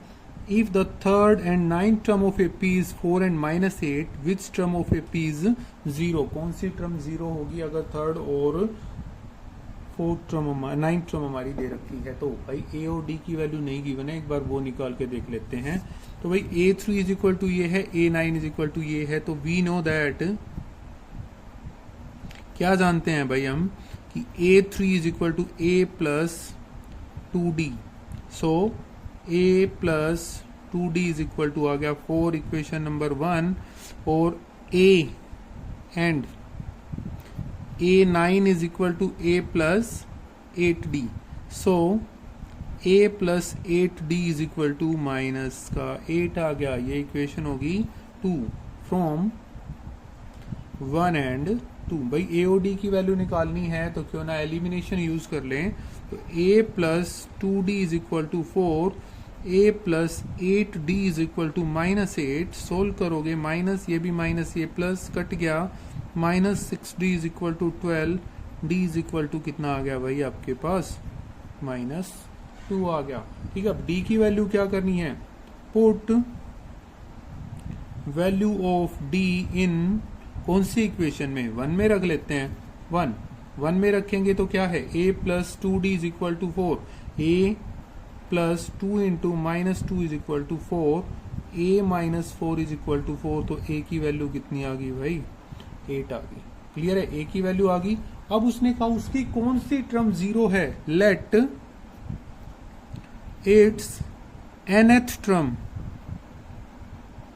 Is 0, so an is equal to कितना हो गया 0। और an का फॉर्मूला क्या होता है भाई, A plus n-1 into D। an की वैल्यू 0 है, A की वैल्यू 8 है, प्लस n-1 इंटू D की वैल्यू हमारी -2। इधर आ गया -8 is equal to n-1 into -2। ये इधर डिवाइड में आ जाएगा, n-1 माइनस से माइनस ये कट गया, 4 इज इक्वल टू n-1, तो 1 इधर आके प्लस का, तो n की वैल्यू कितनी आ गई 5। सो 5th term of AP is 0। तो इस AP का 5वां पद जो होगा वो 0 हो जाएगा। ठीक है, देखो भाई इसका और वाला सम देखते हैं। If sum of first 7 terms of AP is 49 and that of 17 term is 289, find sum of n terms. भाई फर्स्ट 7 टर्म्स का सम दे दिया 49, और पहले क्या था, थर्ड और 9th टर्म। तो ध्यान रखना है भाई, यहाँ पे कंफ्यूजन होता है यहाँ पे सम दे रखा है। अब सम दे रखा है तो गिवन में हमारा क्या आ गया कि S7 इज इक्वल टू 49 और S17 इज इक्वल टू 289। तो हमने nth टर्म का सम निकालना है, तो क्या आएगा, सोल्व कर लेते हैं भाई। S7 इज इक्वल टू 49 है, we know that S7 formula पता है, n/2 मतलब 7/2 2a plus 7 minus 1 into D. ठीक है, ये कितना है 49, ये 2 यहाँ पे ऊपर आ जाएगा, यहाँ पे ये नीचे, equal to 2a plus 6d।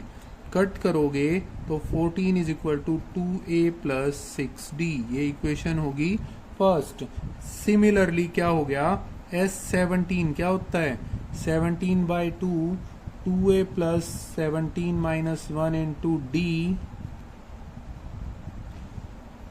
तो यहाँ पे कितनी वैल्यू है 289, तो 289 इंटू में 2/17 is equal to 2a plus 16d। Cut करोगे तो 17 पे 34 is equal to 2a plus 16d, ये इक्वेशन होगी 2। क्लियर है, दो इक्वेशन हमारे पास आ गई। तो फ्रॉम 1 एंड 2 दोनों का यूज करते हैं भाई। 2a plus 6d is equal to 14 and 2a plus 16d is equal to 34। Elimination का यूज करेंगे, ये माइनस हो गया तो ये कट गया भाई, माइनस का 10d is equal to minus का 20, तो d की वैल्यू हमारे पास आ गई 2। Put value of d in 1, first में रख लेते हैं, ये फर्स्ट इक्वेशन है। तो 2a प्लस 6 इंटू में 2 इज इक्वल टू 14, तो 2a plus 12 is equal to 14, 2a is equal to, ये उधर जाके माइनस 14 माइनस 12 हो गया 2, इससे कट गया, a इज इक्वल टू आ गया 1। ठीक है, a की वैल्यू कितनी आ गई भाई 1। तो बेटा हमारे पास a की और d दोनों की वैल्यू आ गई। Let Sn be sum of n terms. तो Sn क्या होता है n/2 2a plus n minus 1 into में d। तो भाई कितना आ गया, n का तो हमें पता नहीं है, a की वैल्यू 1 है plus n minus 1 into D की वैल्यू है 2। कितना आ गया भाई ये n/2 2a plus 2n minus 2, sorry 2 into 2 से 2 कट गया, तो n/2 इंटू 2n कर सकते हो भाई आप इसको, 2 से 2 कैंसिल, n स्क्वायर। तो कहेंगे क्या, यहाँ पे लिख रहा हूं भाई, sum of n terms of AP is equal to कितना हो गया n स्क्वायर। ये इस AP के n टर्म्स का सम हमारा कितना हो जाएगा भाई n स्क्वायर हो जाएगा। ठीक है, सम नंबर 36 है भाई। थोड़ा सा अब केस स्टडी के ऊपर आ गए हम, ये एक नया टॉपिक ऐड हुआ है पिछली बार से हमारा। तो केस स्टडी के क्वेश्चंस को कैसे सोल्व करना है देखते हैं भाई। From a shop Sudhir bought 2 books of mathematics and 3 books of physics of class 10th for ₹850। Suman bought 3 books of mathematics and 2 books of physics of class 10th for 900। हमने consider करके बताना है कि फिजिक्स की एक बुक की कॉस्ट और math की एक बुक की कॉस्ट x एंड y है रिस्पेक्टिवली। तो उसके बाद इन क्वेश्चंस का आंसर देना है। ठीक है, तो भाई अब फर्स्ट ऑफ ऑल करते हैं, लेट कॉस्ट ऑफ किसका भाई, जो पहले मैथ का था, मैथ बुक भाई ₹x मान लें, और फिजिक्स वाले की हम ₹y, जो इन्होंने खुद कहा था। क्लियर है बेटा, मैथ की एक बुक की x है और फिजिक्स वाली बुक की y कीमत है। अब उसने कहा कि 2 बुक मैथ की ली है और 3 बुक फिजिक्स की हैं ₹850 में। भाई एक बुक की कीमत x है अकॉर्डिंग टू क्वेश्चन। पहला क्वेश्चन ये किसका आ गया भाई, सुधीर का। ठीक है, सुधीर का केस आ रहा है। तो अकॉर्डिंग टू क्वेश्चन 2 बुक उसने मैथ की ली 2 इंटू में x प्लस 3 बुक उसने ली फिजिक्स की 3 इंटू में y is equal to 850। Equation number आ गई 1। ठीक है, फिर सेकंड सिचुएशन में उसने कहा सुमन के बारे में। Suman bought 3 books of mathematics and 2 books of physics. तो अब बात आ गई सुमन की। उसने क्या कहा कि 3 बुक्स ऑफ मैथमेटिक्स, एक बुक की कीमत x है तो 3 की 3x plus 2 books of physics 2y is equal to 900। ये हो गया हमारा सेकंड। क्लियर है भाई, दो इक्वेशन हमारे पास बन गई, यहां तक हो गया हमारा सब। अब जो इन्होंने पूछा उस पे करते हैं। Based on the above information answer the following question. Answer करना है, represent the situation faced by Suman algebraically. अब भाई ए पार्ट में कहा जो सुमन ने जो भी सिचुएशन फेस की उसको एल्जेब्रिकली लिखना है। भाई ये क्या है, एल्जेब्रिकली ही तो लिखा हुआ है।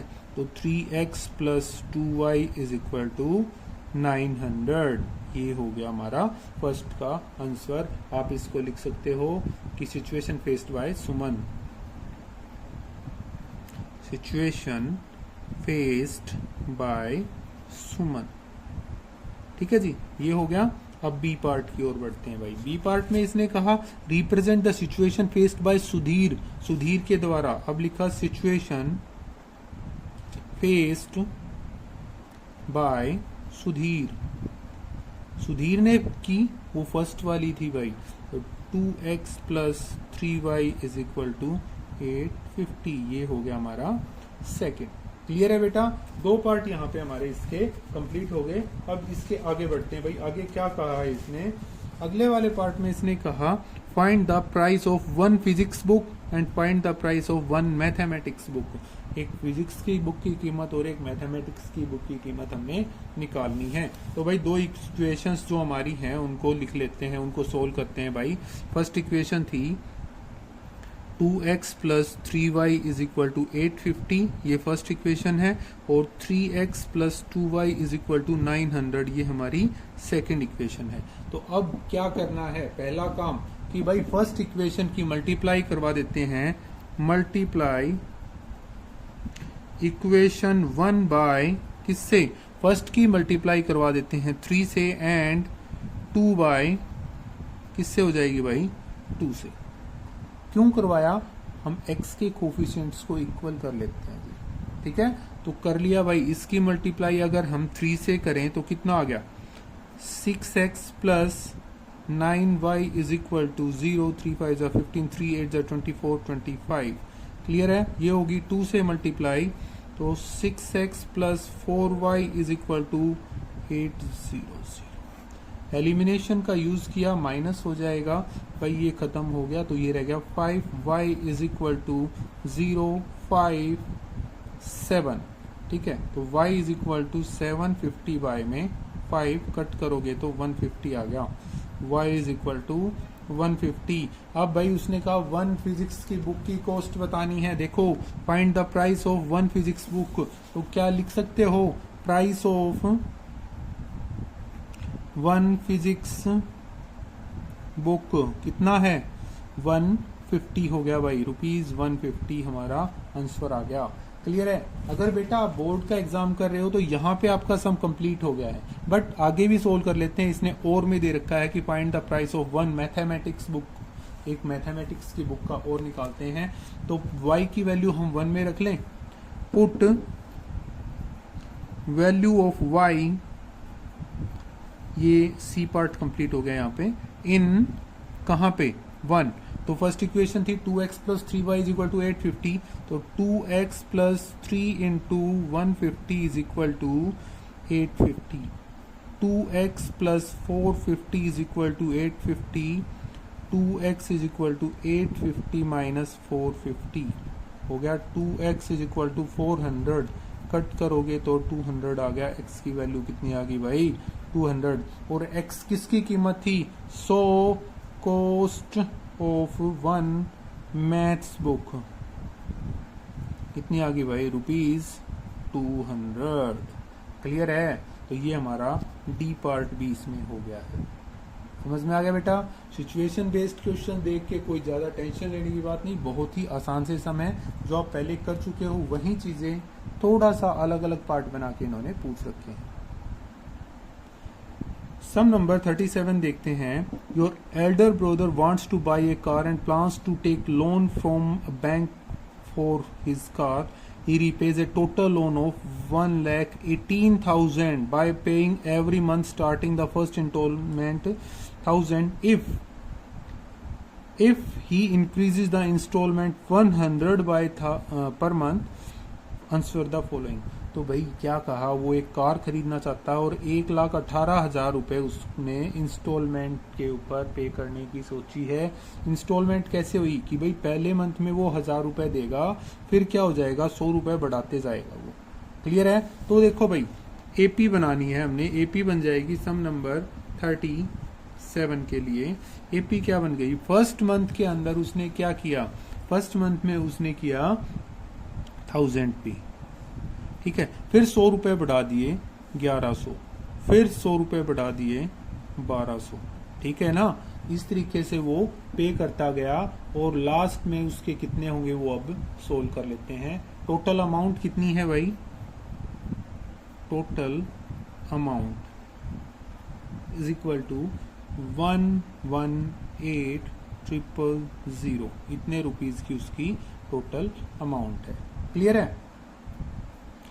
तो फर्स्ट पार्ट में इसने क्या कहा, find the amount paid by him in 30th instalment, 30वीं किस्त में उसने कितने रुपए दिए हैं भाई, ठीक है, ये करना है। तो करके देखते हैं भाई। देखो ए की वैल्यू हमारे पास कितनी है, 1000 है, डी की वैल्यू कितनी है, 1100 माइनस 1000 किया तो आपके पास 100 आ गया। भाई ए पार्ट में उसने कहा amount paid by him in 30th instalment, amount paid by him in 30th installment, मतलब A30 हम यहाँ पे फाइंड आउट कर सकते हैं। A30 होता क्या है, A प्लस 29D, ठीक है, मतलब A की वैल्यू है हमारी 1000 प्लस 29 इंटू में 100, that is equal to 1000 plus 2900, 3900 rupees उसने 30th इंस्टॉलमेंट के अंदर दिए हैं। क्लियर है? तीसरी इंस्टॉलमेंट में उसने 3900 रुपए दिए। फर्स्ट पार्ट हो गया भाई कंप्लीट।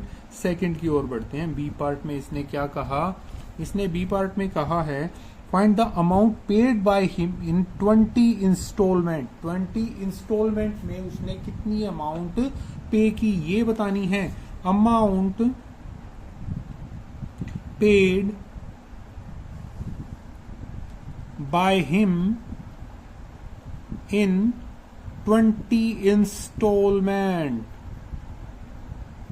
20 इंस्टॉलमेंट में कितनी अमाउंट पे की भाई इसने। देखो S20 निकालना है हमने, ठीक है, मतलब 20/2 2A की value 1000 plus 20 minus 1 into D की वैल्यू 100, ये कट गया 10 पे, equal to 10 into 2000 plus 1900 equal to 10 into में कितना आ गया भाई 3900, वो आगे कितना मल्टीप्लाई करोगे 39000, तो इतने रुपए उसने 20 इंस्टॉलमेंट्स में दिए हैं भाई। 39,000 रुपए वो दे चुका है 20 इंस्टॉलमेंट्स के अंदर।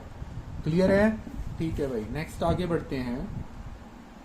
अब इसने कहा what amount does he still have to pay after 30th instalment, 30वीं इंस्टॉलमेंट के बाद भी उसको कितने रुपए और देने पड़ेंगे भाई। पहले 30th इंस्टॉलमेंट के तो निकाल लेते हैं ना, तो S30 तक कितने रुपए दिए, तो 30/2 2A की वैल्यू कितनी है आपकी 1000 प्लस 30 माइनस 1 इंटू डी की वैल्यू है 100, ठीक है, ये कट गया 15 पे, तो 15 इंटू में 2000 प्लस 2900 कितना आ गया भाई 15 इंटू 4900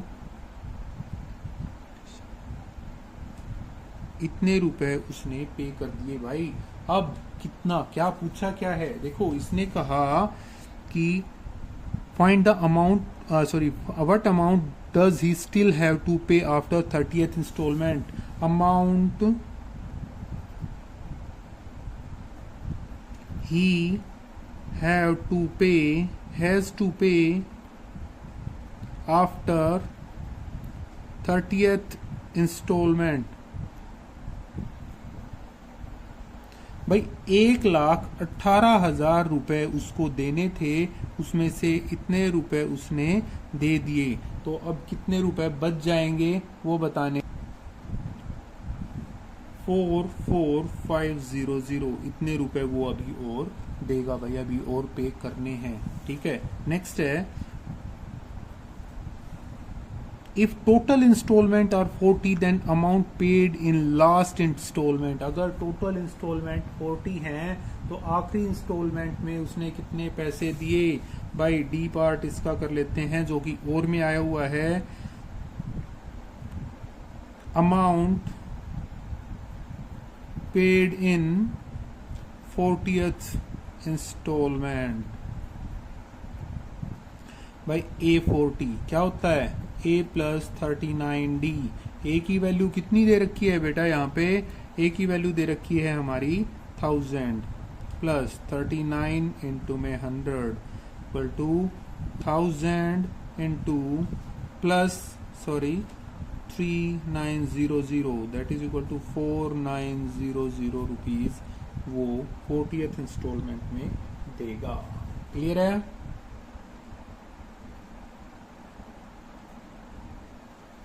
थर्टी 38 नंबर सम की ओर बढ़ते हैं। Three friends Nitin, Alok, Deepika live in a society represented by A B C. A B और सी तीन सोसाइटीज में हैं। They all work in the same office located at O. यहाँ पे ये ऑफिस है ओ जिसके ऊपर ये रहते हैं, काम करते हैं। If they decided to share a cab to go to the office then the answer the following. यहाँ से ऑफिस में आना है तो हमने बताना है इन क्वेश्चंस का answer. Which society is nearest to office. इनमें से कौन सी सोसाइटी ऑफिस के नजदीक है। दिखाई देने में ही लग रहा है, बट भाई दिखाई देने पे नहीं चलेंगे, हम इसको सोल्व करके देखेंगे। ठीक है, तो अब देखो ए पार्ट के लिए चेक करते हैं हम। भाई पहले ओ ए की डिस्टेंस निकालते हैं। Distance formula x1 y1 x2 y2 0 minus 5 का होल स्क्वायर प्लस 0 माइनस 3 का whole square under the root that is equal to 5 का स्क्वायर 25 प्लस 3 का स्क्वायर 9 रूट में 34। ठीक है, बी पर इसमें दूसरा निकालते हैं ओ बी करोगे तो x1 y1 x2 y2 मतलब 0 माइनस 7 का होल स्क्वायर प्लस 0 माइनस 7 का whole square under the root that is equal to 49 plus 49। Solve करोगे तो रूट में 98 आ गया। ठीक है, नेक्स्ट करते हैं ओसी। ठीक है, ओसी के लिए करेंगे तो 0 माइनस 2 का होल स्क्वायर प्लस 0 माइनस 8 का whole square under the root मतलब 4 प्लस 64 रूट में 68। तो भाई सबसे कम कौन सा है, 34 वाला, मतलब ए है। ओ ए के बीच की डिस्टेंस हमारी कितनी है, सबसे कम है। अब ओ ए की डिस्टेंस सबसे कम है। Which society is nearest to office. Society A is nearest to office. ठीक है बेटा, ठीक है, आगे बढ़ते हैं। भाई बी पार्ट में इसने कहा which of the following distance is least. इनमें से कौन सी डिस्टेंस कम है। देखो A B, O A, B सी और नन। ओ ए की वैल्यू हम निकाल चुके हैं, ओ ए है। बी पार्ट कर रहे हैं, ओ ए की वैल्यू हमारी आई है रूट में 34। ठीक है, रूट 34 आ गया। अब हम निकाल लेते हैं ए बी। ए बी की वैल्यू क्या होगी भाई, ए की वैल्यू है 53, बी की वैल्यू 77। ए की वैल्यू है 53 और बी की वैल्यू है 77। इसको सोल्व करेंगे भाई, x1 y1 x2 y2 plus 7 minus 5 का होल स्क्वायर प्लस 7 माइनस 3 का होल स्क्वायर। 7 माइनस 5 2 का स्क्वायर प्लस में 4 का स्क्वायर। 2 का स्क्वायर कितना हो गया 4 का स्क्वायर 16, तो रूट में आ गया 20। क्लियर है। नेक्स्ट की ओर बढ़ते हैं। इसने कहा तीसरा बीसी के बारे में बात करते हैं। तो बीसी की डिस्टेंस निकालोगे तो बी की 7 है, सी और ले लेते हैं भाई, सी की वैल्यू है 28। करके देखते हैं, x1 y1 x2 y2 2 minus 7 का होल स्क्वायर प्लस 8 माइनस 7 का whole square under the root. 2 minus 7 5 minus का स्क्वायर प्लस में 1 का स्क्वायर अंडर द रूट, 5 का स्क्वायर हो गया 25 प्लस 1 रूट में 26। देखो बेटा ओ ए की वैल्यू है रूट में 34, ए बी की वैल्यू है रूट में 20 और बी सी की वैल्यू है रूट में 26। तो किसकी डिस्टेंस, कौन सी डिस्टेंस सबसे कम है? तो आंसर इसका बी हो जाएगा, B part A B. A B की डिस्टेंस सबसे कम है। ठीक है, नेक्स्ट ए की वैल्यू दे रखी है, सी की वैल्यू, तो ए सी की डिस्टेंस निकालेंगे तो ये आ जाएगी भाई आपकी। क्लियर है कि 2 - 5 का होल स्क्वायर प्लस 8 - 3 का होल स्क्वायर, तो -3 रह गया, ये हो गया 5 - 3 का स्क्वायर प्लस का 9 और 5 का स्क्वायर 25 ऐड करोगे तो 34 आ जाएगा। तो distance between A and C कितना आ गया? 34। डी पार्ट में का distance between O and B, देखो भाई ओ बी की डिस्टेंस हम पहले निकाल चुके हैं रूट में 98, तो यहीं आप लिख दोगे रूट में 98 या निकाल के भी दिखा सकते हो भाई। तो बेटा आज ये हमारा कंप्लीट हो गया है एक पेपर। इम्पोर्टेंट सम्स थे, इनको अच्छे से समझो और बार बार प्रैक्टिस करो। Practice makes a man perfect. बार बार करोगे आपको अच्छे से समझ में आ जाएगा।